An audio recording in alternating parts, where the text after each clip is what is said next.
अष्टांग योग वर्णन।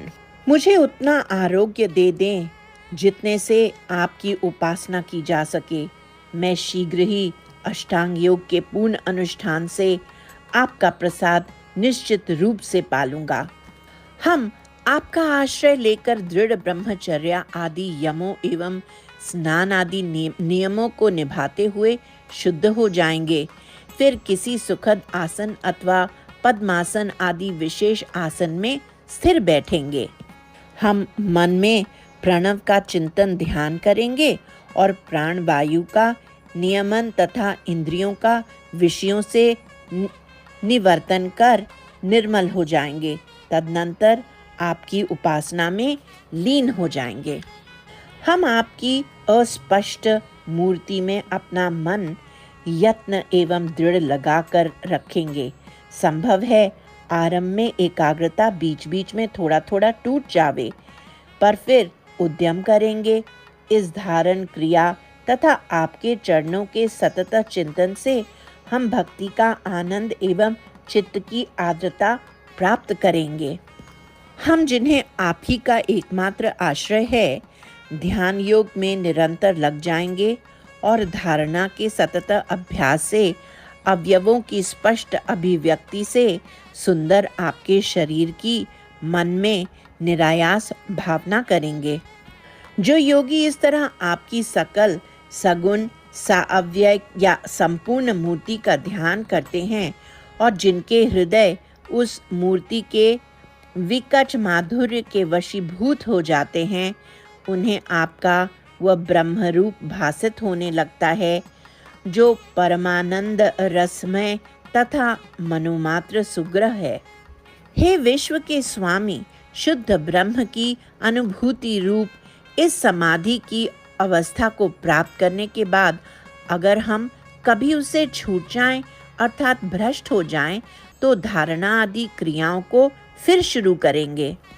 जो परमात्मा एवं आनंद का स्वरूप ही है, ऐसे आपकी प्राप्ति जब योग के निरंतर अभ्यास द्वारा हो जाए, तब उसके हर्षाधिक्य से हम भक्तों एवं भुक्तों का शिरोलंकार बनकर नारद और शुक की तरह विचरते रहेंगे, कहीं स्थायी रूप से नहीं रहेंगे। हे जन्म रहित भगवान, जब साधक निर्विकल्प समाधि की योग्यता के आने पर तुरंत या कालांतर में मोक्ष तत्पर हो जाता है, तब वह अष्टांग योग द्वारा वश में की हुई प्राणवायु प्राण शक्ति को मूलाधार आदि छहों चक्रों से होकर सुषुम्ना के मार्ग से धीरे धीरे ऊपर को ब्रह्मरंध्र तक ले जाता है। जो ऊर्ध्व लोक के सुख नहीं चाहता, निराग्रह वह अपने लिंग सूक्ष्म शरीर को भी यहीं छोड़ता है और प्राण शक्ति को ब्रह्मरंध्र से बाहर निकालकर आप परमात्मा में लीन हो जाना चाहता है।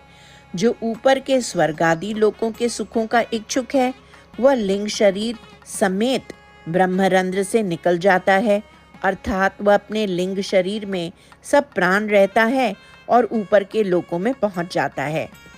अग्नि, दिन, शुक्ल पक्ष और उत्तरायण, इनके अधिष्ठात्र देवता आपके उस भक्ति योगी को पहले सूर्य लोक में पहुंचा देते हैं और वहां के सुखों के अनुभवों की समाप्ति पर ध्रुव लोक में, ध्रुव पद की प्राप्ति के अनंतर वह महर लोक में सुख अनुभव करते हुए रहता है।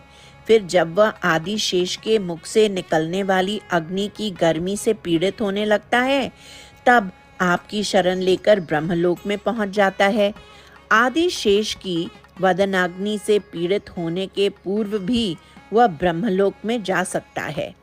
ब्रह्मलोक में अथवा विष्णुलोक में रहते हुए वह महाप्रलय, प्राकृत प्रलय, ब्रह्म प्रलय में मोक्ष प्राप्त करता है। महाप्रलय के पहले भी अगर वह चाहे तो अपने ओज से ब्रह्मांड को फोड़कर मोक्ष प्राप्त कर सकता है। हे विभु, योगी भूमि, जल, तेज, वायु, आकाश, महतत्व, मूल प्रकृति, ब्रह्मांड के इन सातों आवरणों में से प्रत्येक में उसी के रूप में प्रवेश कर और परम आनंद को भोग कर अंत में आपके ब्रह्म के आवरण रहित पद को पहुंच जाता है। हे जगत के स्वामी, सच्चिदानंद स्वरूप गुरुवायूरपुरेश, जो योगी इस प्रकार अर्ची मार्ग तेज मार्ग का अवलंबन कर ऊर्ध्व लोक को जाता है और अंत में सायुज्य पा लेता है, वह इस लोक में फिर वापस नहीं आता, पुनरावृत्ति पुनर्जन्म नहीं करता। हे भगवान, आपके गुणोत्कर्ष का कीर्तन करने वाले मेरी रक्षा करें।